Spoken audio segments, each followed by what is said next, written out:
Alrighty, everybody. Welcome to the Alex Cuesta Show. How is everybody doing? Thank you for taking the time to press play and listen to this fun show that we have in store for you. Back with me today is my brother David. Hey, David, how are you? Hola. I'm doing pretty well. We were just talking about our Jets before this podcast. We're not going to be talking about them during this podcast, unfortunately, but I'm doing pretty well right now, which is surprising to say after I mentioned the Jets. Yeah, we're on cloud nine, and we may be knocked down back to hell tomorrow, but expecting to be knocked down. But before we get going in earnest with the topic of the show today, as always, if you enjoy what you're listening to, if you listen to the first episode, it was a very heavy episode on the Build Back Better bill that me and David broke down. This is not going to be that heavy, but if you like it, please give us a like, share, follow on whatever platform you are listening to this to. You can find this on any platform. I have to give a shout out to a page that I started on Facebook real quick before we get going. I started about a month or so, 2 months ago, to try and flip New York red to get it into a Republican state. Right now, it is a small Facebook group, but after what we just saw go on with the governor races in Virginia and New Jersey, more than ever, I want to build that group and become the ground game for the Republican Party in New York State. So if you're listening to this, if you're from New York State, if you're a conservative, please go join Flip NY Red on Facebook. And if you know anybody that's conservative that hasn't joined yet that would be interested, direct them to go there as well. Let's get going on this. I'm gonna give the social media stuff later because I don't want to do it right now. Let's get going on the topic, Dave. So yesterday we had the off year general election, and essentially it was midterms are next year. The presidential election was 10 months ago, so this is kind of the general election that mostly nobody talks about. So usually a lot of local stuff.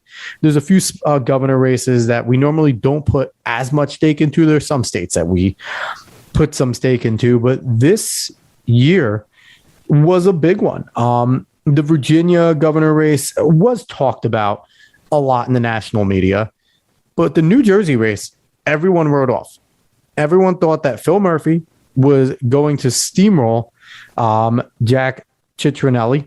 And I'm not going to lie, I thought so too. I thought that Phil Murphy kind of had enough blue block in New Jersey to take it. But we saw something completely different happen last night into today. If you've been under a rock and you don't pay attention to politics at all, first of all, surprising you're listening to this show if you don't pay attention to politics. But second, if you've been under a rock and you haven't noticed, in Virginia, Glenn Youngkin upset former governor Terry McAuliffe. It was a well-run campaign by Glenn Youngkin. He is a newcomer to politics, 54-year-old businessman, and he ran a very good campaign. Now, I'm going to talk a little bit more about their campaign strategies in a second. And the next race that we watched for governor was in New Jersey, as I mentioned. Incumbent Phil Murphy held on as of about a few hours ago today. It's the 3rd of November. Elections happened yesterday, the 2nd of November. A few hours ago, it officially was announced that Phil Murphy won. So it took New Jersey a full almost day after to decide its election. And it was really scary for Phil Murphy. Jack Ciattarelli ran a very good campaign, like I said, was very close, was up for a long time. But then the early mail-in votes and early votes came in, and it's the old adage that they go left, and we all accept it, which I think kind of sucks that everyone's just like, oh, well, they're gonna go Democrat. And it's just like, yeah, cool. Just give it up already then.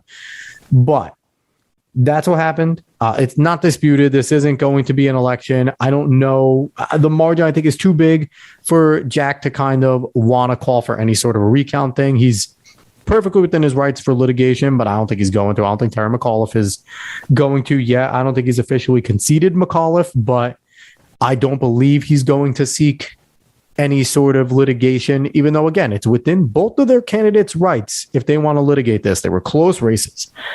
But what we heard a lot of with both candidates, both Ciattarelli and Youngkin, is that they both ran very good campaigns. They both were trying to be labeled as basically Trump acolytes, Donald Trump acolytes. McAuliffe, there was a montage, if you listen to any sort of conservative media, Terry McAuliffe mentioning Donald Trump on the campaign trail, and it was just over and over and over and over and over and over. And it was ad nauseum to a point where every time Terry McAuliffe spoke on the campaign trail, he just had to bring up Donald Trump. And he tried to paint Glenn Youngkin as basically Trump Jr. Phil Murphy did a similar thing to Jack Ciattarelli over in New Jersey, attempting to paint them both as guys that are just going to do Donald Trump's bidding. And I heard from and also read on Twitter a lot of pundits saying that both Republican candidates did a masterful job of not neglecting and not, disavowing Trump, but also not embracing him 100% and bringing him on. And we kind of, I guess, saw that.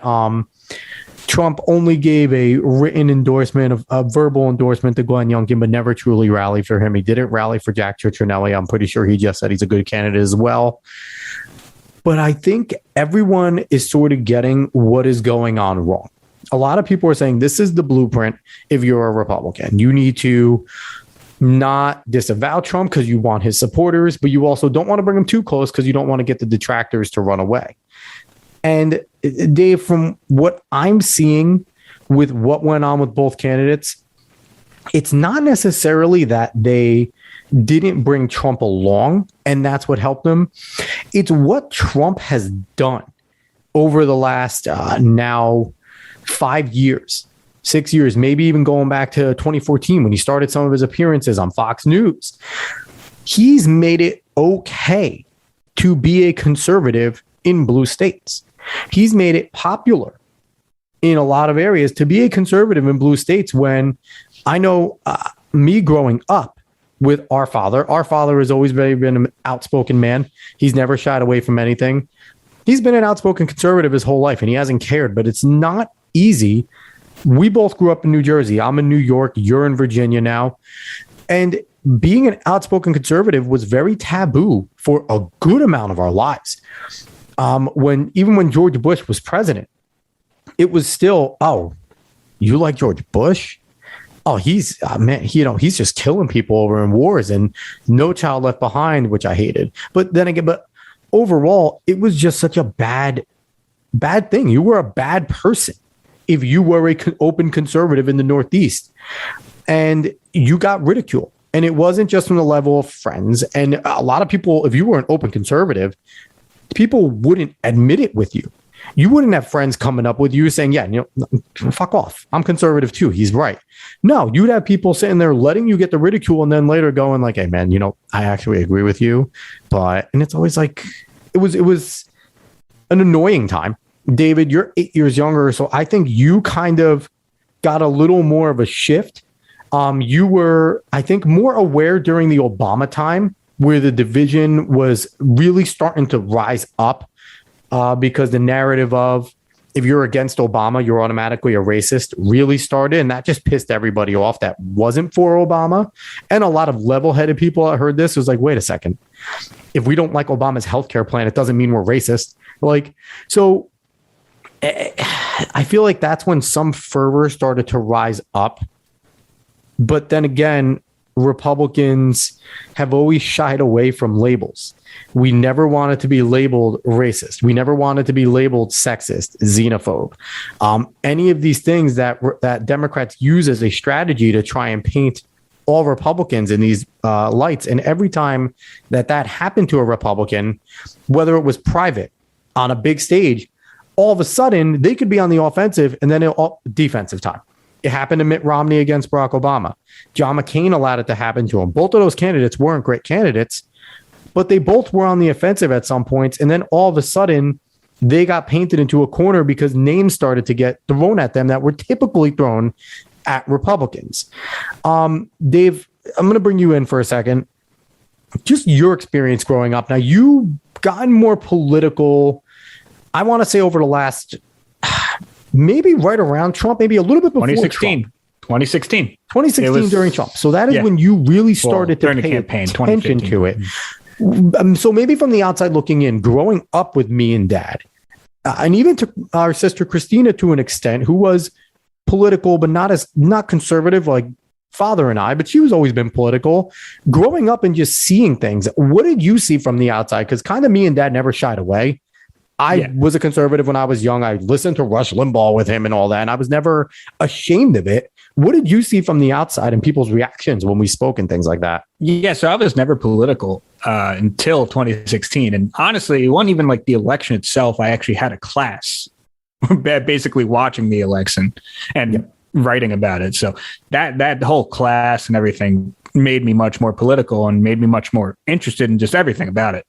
But from the outside looking in, especially when I was younger, obviously growing up in our family, I had more of a conservative tendency, even if I didn't entirely know it. But I mean, I always looked at Dad as just a crazy old man that watches Fox News. And I mean, he still is a crazy old man that watches Fox News, no doubt. But that's always how I saw it. And I mean, my friend group never entirely spoke about politics in general. So I never really had any time to really discuss it with others or in any of that light. But yeah, for me as well, I always thought like it was weird seeing, like, obviously not like weird seeing you guys being conservatives, but it was just weird because there always seemed to be that reaction that, oh, conservative is bad, like just equal sign bad. That's it.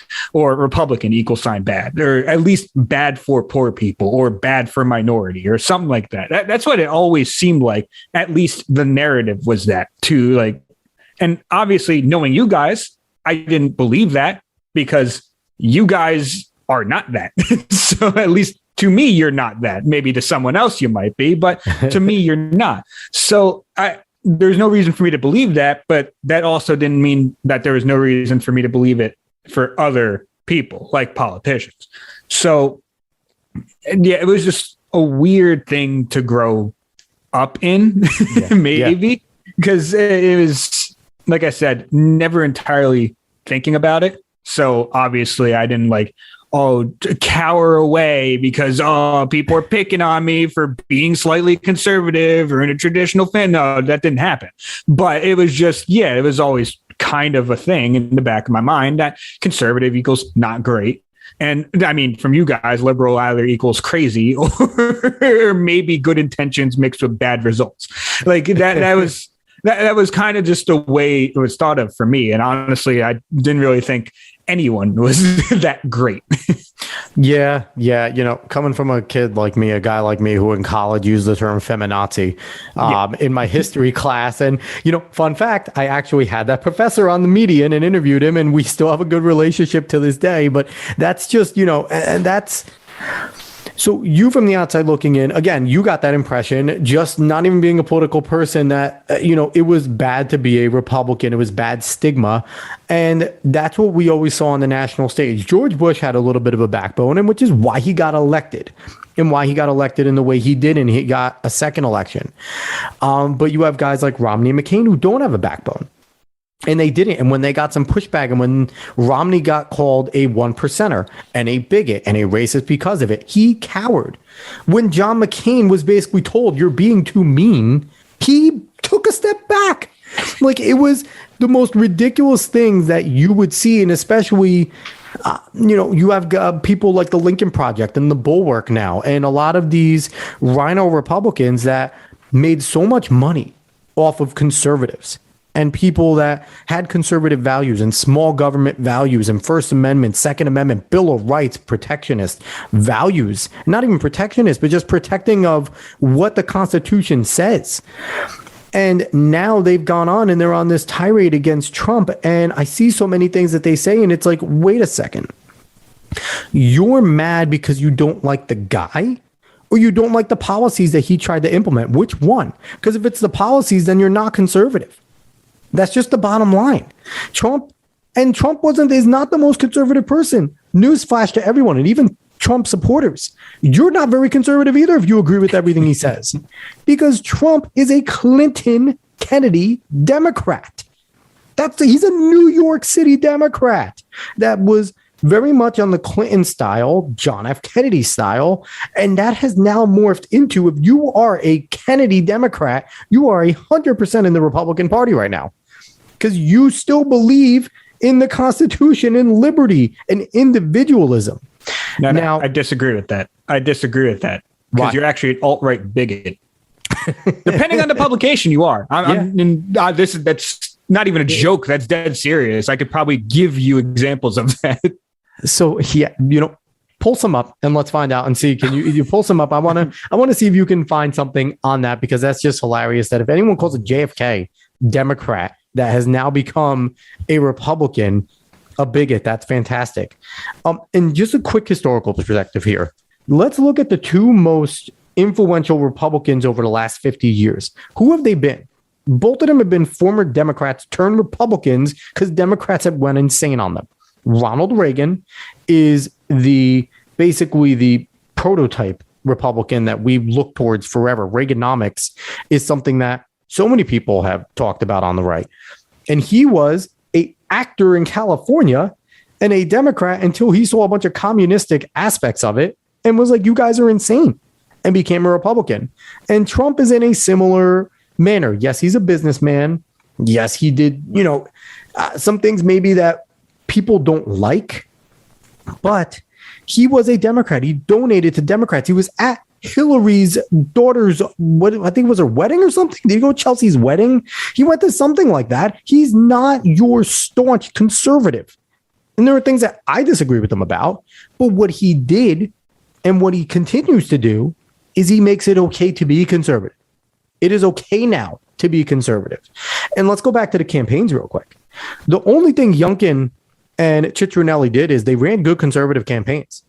They ran it about individualism. They ran it about Second Amendment rights. They ran it about anti-abortion stuff, which I personally don't always agree with the anti-abortion stance, the hardline anti-abortion stance. But I'm just saying what they ran on. And what they ultimately did is by running these campaigns that were just solidly conservative, they made a lot of headway into two establishment guys that no one thought were going to be tested. And Dave, what happened when both guys got tested? Each of them made a crucial mistake late in the game.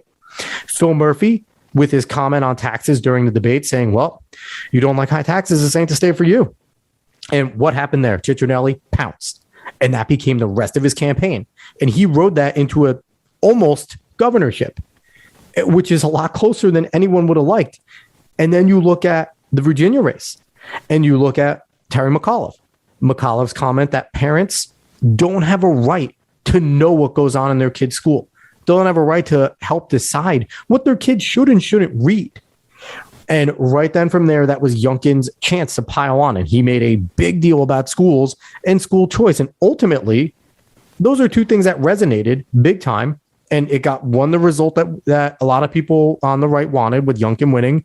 And then, in a way, a victory for the right as well, with how well Ciattarelli did. So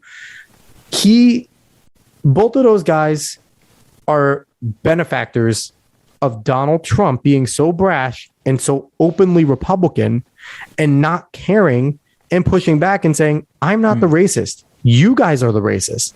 I'm not the bigot. Look at what you said. You're the bigot. And for years, conservatives that have listened to talk radio, that watch Fox News, are watching these things going, finally somebody saying this stuff. Finally someone on the national stage. And he's empowered so many people to say it. Dave, you found something? So I want to cut it in here. And so I want to believe this is a satire. What's article from BuzzFeed? BuzzFeed. Considering BuzzFeed is not a news source, maybe 21 reasons JFK was actually conservative. Oh, the first one is definitely not satire. First one is he cut taxes. Fourth, he favored free trade. These are the insane things that makes him a conservative. He was really, really anti-communist. I mean, they're good things so far. 8, he was very religious.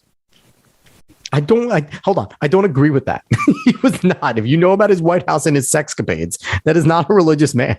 10, he called abortion repugnant. That's a belief. I mean, yeah, a lot of people feel that way. 13. He was not a big spender with a gif of ASAP Rocky there. I don't know why. Okay. Not a big spender. Well, I mean, he didn't have 15. He was tough on unions. He wanted to reform welfare. 16. So that makes him a conservative, like friendly bizarre to oil and gas industries, which every politician is. I don't get why they would even say that. And he gave conservative speeches. And that's the bizarre part. And, and this just proves my point, Dave, that yesterday's Kennedy Democrat, yesterday's Clinton Democrat, which if you listen to Clinton on the border, you could quite literally just insert Trump's voice and it's almost an exact speech. I feel like Trump plagiarized some of his speeches from Bill Clinton about the border. Dave, do you have any comment on what you just read? You look like you're mind fucked. No. So the thing is that I know you're getting on to something with Trump, but I don't want to take this too long on a BuzzFeed article about JFK just a randomly found. Yeah. But the thing is that when we have to bring this into context here. When we're speaking in conservative or liberal or right versus left in America, it's very different from right versus left in Europe. And we have to remember that. So conservatives in here are much farther to the right than anyone to the right in Europe. Literally anyone to the right in Europe. Anyone to the right in Europe is a liberal here. Well, not anyone, but most of them are liberals here. So we have to put that into context. And what we're seeing right now is we are shifting over to the left-right framework of more of a European style. Now, it's gotten a little farther than that, but that's what we were shifting towards. And that's why you'll see JFK be more of a conservative now, because technically, in that sense, yes, he is. In that sense, yes, he is. But to us, how we think of how America used to run then, wasn't. At least not the way we would think of it, and if we're putting it in American ideals. Point in case on that with about the UK and over in Europe, the Conservative Party currently in the UK is leading the charge on ending anonymity on social media. Thank you, Podcast of Lotus Eaters, for informing me of that. But that is the charge of the Conservative Party. That sounds like a progressive left thing. And I'm sorry, I keep on stumbling my words. They're not the progressive left. They are the liberal regressive left. They are nothing. They're not liberal. They don't believe in liberalism, and they're not progressive because they're not trying to progress anything. Anyway, I'm going to close out with this. The big thing going on right now, and I think if you're paying attention, you can see it. Right now, the conservative movement is winning. It is winning. It started winning in 2020, even though Trump lost. There were a ton of down ballots that won. The Democrats won the House, but it was not half as much as they thought they would. They thought they were going to take the Senate by a pretty big margin. It's 50-50. So, and it's looking and it's set up after this. This is a referendum on what Biden has done. Whether or not people want to admit that this has anything to do with Biden, this is a referendum on what Biden has or has not done so far in his presidency. And the message of conservatism and a lot of people that are former left, really smart people that were used to be on the left that are now red-pilled and looking and saying, I don't always agree with everything the conservatives say, but at least they're not insane. At least they're not collectivists. At least they're not communists. They're not Marxists. They're not socialists. They still want liberty, and we will fight later, but we need to save the country right now.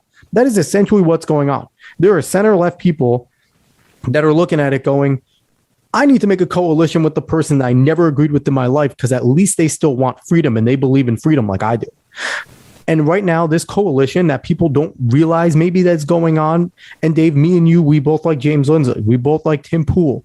Both of those guys are center-left guys. James Lindsay still unabashedly is not apologizing for voting for Obama twice. And he's okay with this still. He still says he still likes Obama. He's not opposed to what Obama's policies were then. I think he changes his tune a little bit now, knowing what he knows about the World Economic Forum and things like that, and Obama's involvement in a lot of this stuff, but still policy-wise, he was on with Obama. Tim Pool voted for Obama the first time. So it's not like me or you are influenced by radical right-leaning people either. Mm-hmm. So what we're seeing is that the movement, the conservative movement right now in America is winning. And they're going into panic mode on the left. They are going further and further left because they don't know what to do. They've lost their center. Their center is now over here. So they don't know where to go. So we are seeing more and more regressivism. We're seeing more and more postmodernism. We're seeing it all occur. And that's just what people need to understand is don't be mean to that person that voted even for Biden this last election. Because now they're looking at it going, oh shit, maybe I was wrong. Maybe, Trump's a dick. He is, but he didn't destroy things. So just the thing that ultimately the whole show was about, I think everyone's getting wrong the Trump impact here. It's not the fact that Trump is absent.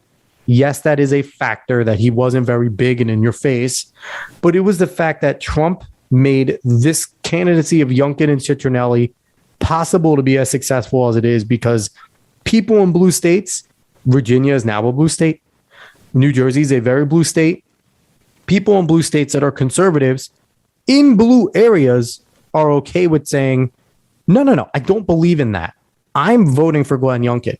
I'm in the Beltway, and I'm voting for Glenn Youngkin because Terry McAuliffe's an asshole. He has terrible policies. Or even in New Jersey, they can be. Passaic County went red. Bergen County went full red. There were people there standing up going, no, I don't like Phil Murphy. I don't like all these high taxes. We are backwards, and it's okay. And they're willing to face the ridicule because they know they're not alone anymore. Mm-hmm. So overall, I really think that that's been Trump's impact just in general on politics and specifically on these elections. Mm-hmm.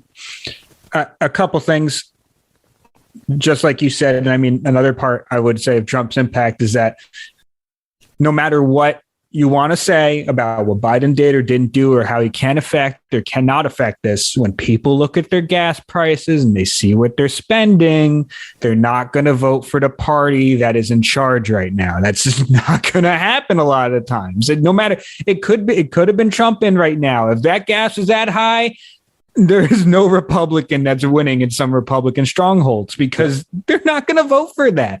That's as they shouldn't. Exactly. As they shouldn't. Exactly. That's number one. Number two, so while looking for that JFK article, I did find something saying something about QAnon people believing JFK is still alive, which is hilarious. That happened the other day. They went and waited for JFK Jr. to come back to be Trump's running mate in 2024.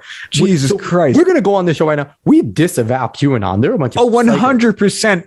100%, but I'm not gonna lie, that's some of the funniest shit I've ever heard in my life. We have a conspiracy about QAnon. We'll do an episode on our conspiracy about QAnon, mostly mine, but it is a good conspiracy that I think is occurring. But go ahead. Oh my God. They kind of ruin conspiracy theories though, because conspiracy theories are supposed to be fun. I'm not gonna lie to you. They really are. Like, some of them obviously are a little too deep. People get too crazy about them, but there's a lot of fun you could have by just letting your mind think about some things for a while and then coming back to reality, please. Mm-hmm. But yeah, I found that article, and the only reason I could find a BuzzFeed one was because I used DuckDuckGo instead of Google. So thank you, Google. And number three, Google sucks. The one thing you have to learn from this, especially in Virginia, is the one voter block you do not want to activate against you is parents. Parents is the one voter block that you either want to activate for you or you do not want to activate against you. And Terry McAuliffe did everything he could to piss parents off. And Glenn Youngkin just leaned into it. He said, I'm for you. I'm for your involvement in schools, and I'm for school choice, and I'm for you. And look at what happened. Do not piss off parents, no matter what. No matter what, because they'll come out in droves for their children. Yep. Democrats rely on the white, suburban educated, college educated parent to come out for them. And they lost a lot of them because of that in Virginia. But I'm going to close out with this, speaking on Virginia and just showing that they are losing and they are going insane on the left and the right is winning. And we just need to continue to go with conservatism and be proud of it and talk about it and tell everyone about it. Because the more you talk with people about conservative, the more people kind of turn around and go, you're not wrong. Quickly. Winsome Sears wins lieutenant governor, first black woman elected in office in Virginia's history, 400 years pre-United States history of Virginia, and also the first Latino statewide winner at Attorney General, Jason Miyares. Is that up? Yeah, wins over Herring. Both historic in the oldest Commonwealth, one of the oldest states, an original colony. Two historic things that have never happened, both Republican. Yep. And what you hear is, you would expect maybe some humility, some crickets, maybe some congratulatory from a party that claims to love Black people, women, Spanish, diversity. No. They are products of white supremacy. They have no fallback. They have no policy. And they are so left, all they can go to is name calling. Do not slow up. Do not let up. And again, whether or not you like Donald Trump and you're on the right, this is the effect of Donald Trump. He made things like this possible. He made it possible for Black people that are conservative to go into their own communities and be conservative, or Hispanic people to be conservative, because it was very taboo. So that's how I want to end this. David, do you have anything else you want to say? Yes, I forgot to mention this, and I need to mention this. Big Ed, Edward Durr in New Jersey, ran for state senate, spending $153 and beat something Sweeney, who was there for 11 years, spent $1 million on his campaign, and that man lost to a trucker who spent $153. Let's go, Ed Durr. I love that story. Dave, all that tells me is there's hope for our father. There is hope for our father to run a trucker. No, there is no hope for our father. Never. Oh, man. All right. So with that, this closes out the episode. Alex Cuesta Show. Everyone, I really appreciate you all taking the time to listen. I hope this was a little more fun and a little less topic heavy. But again, if you like what you're hearing, like, follow, share wherever you are. Follow us on all the socials. We're on Facebook. Just search the Alex Cuesta Show. Twitter, the A Cuesta Show. Instagram, the Alex Cuesta Show. It's pretty simple. Last name, spell it. Cuesta. Everybody, I appreciate you all for listening. Don't give up if you're a conservative. If you're on the left and you're listening to this, please continue what you're doing all the way through 2022 and 2024. Worked great this time. Anyway, again, everyone, thanks for listening. So long.